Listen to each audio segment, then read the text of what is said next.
Bagaimana Singapura mengatasi krisis talenta digital? Nama saya Ricky Suwarno, berdiri di atas pundak dua superpower Amerika Serikat China melihat masa depan Indonesia.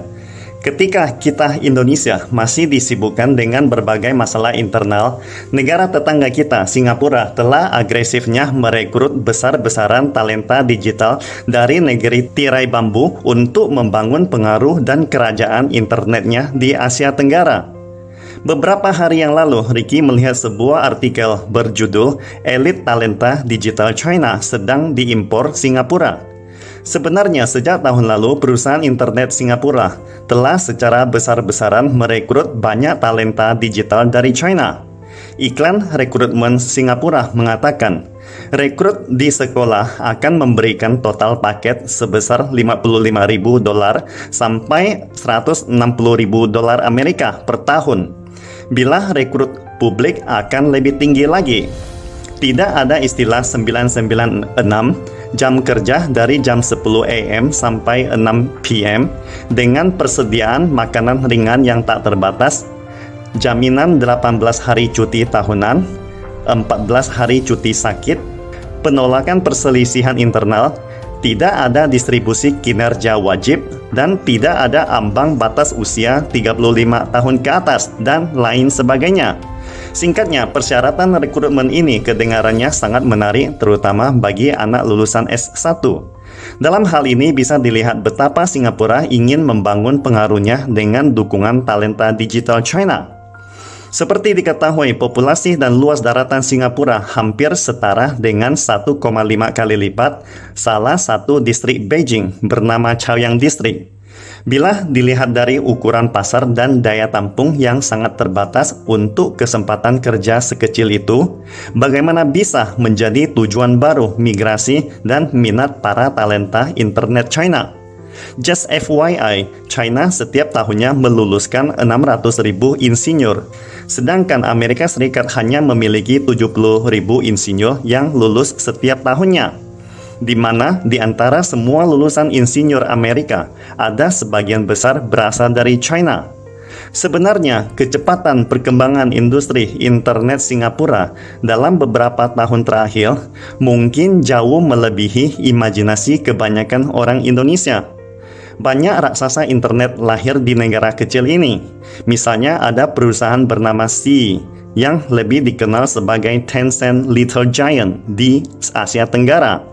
Bisnis Sea meliputi gaming, e-commerce, dan pembayaran seluler persis mengikuti arah bisnis Tencent di China. Sea berhasil terdaftar di Bursa Efek New York pada tahun 2017 dan memiliki nilai pasar lebih dari $100 miliar. Di samping itu, Singapura juga memiliki perusahaan unicorn bernama Grab, atau lebih dikenal sebagai kombinasi Meituan plus Didi versi China di Singapura. Pada tahun 2017, Grab berhasil menyalip Uber menjadi perangkat lunak pemanggil taksi yang paling banyak digunakan di Asia Tenggara, di mana kemudian pada tahun 2018 mengakuisisi bisnis Uber di Asia Tenggara. Valuasinya hingga saat ini telah mencapai sekitar $34 miliar dan dikabarkan akan go publik di tahun ini. Pertanyaannya sekarang, mengapa perusahaan internet Singapura bisa berkembang begitu cepat dalam beberapa tahun terakhir? Seperti diketahui, skala pasar lokal Singapura sangatlah kecil dan terbatas.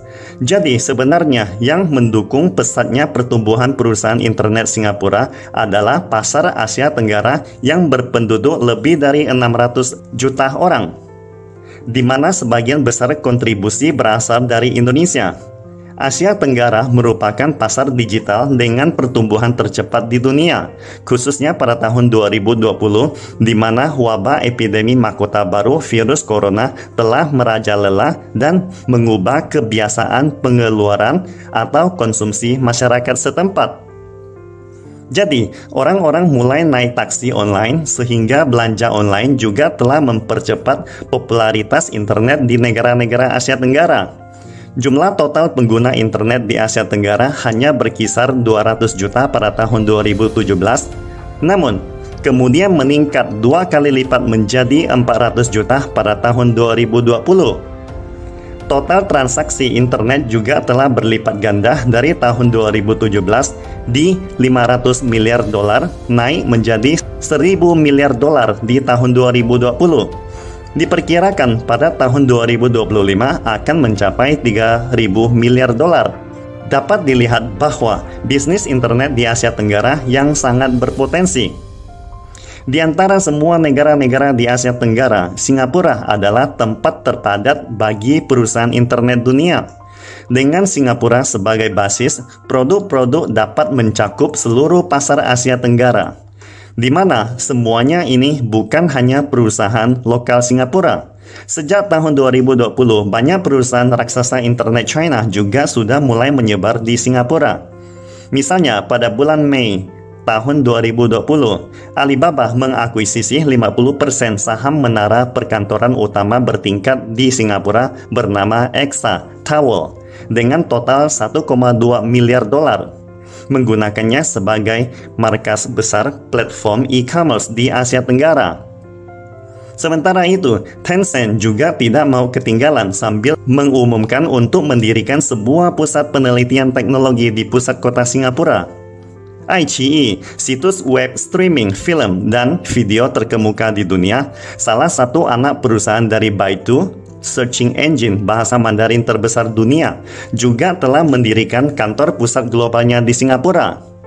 Termasuk ByteDance, ibu perusahaan TikTok, juga telah mendirikan TikTok versi internasional yang berpusat di Singapura, dan masih banyak lagi perusahaan lainnya.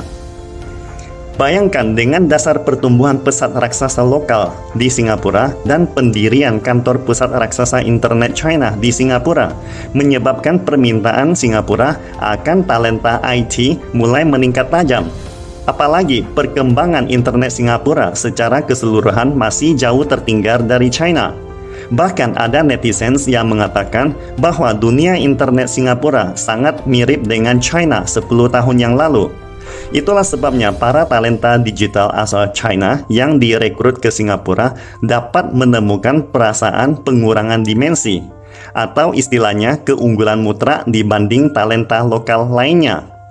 Banyak lulusan dari universitas dalam negeri China mungkin sulit untuk masuk ke perusahaan raksasa internet seperti Alibaba, Tencent, maupun TikTok. Namun, mereka dengan mudah mendapatkan offer tawaran yang sangat baik dari perusahaan internet Singapura.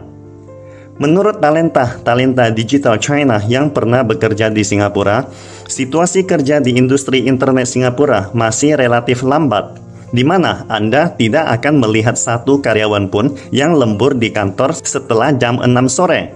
Keadaan ini jauh berbeda dengan situasi pekerjaan di perusahaan raksasa internet di China.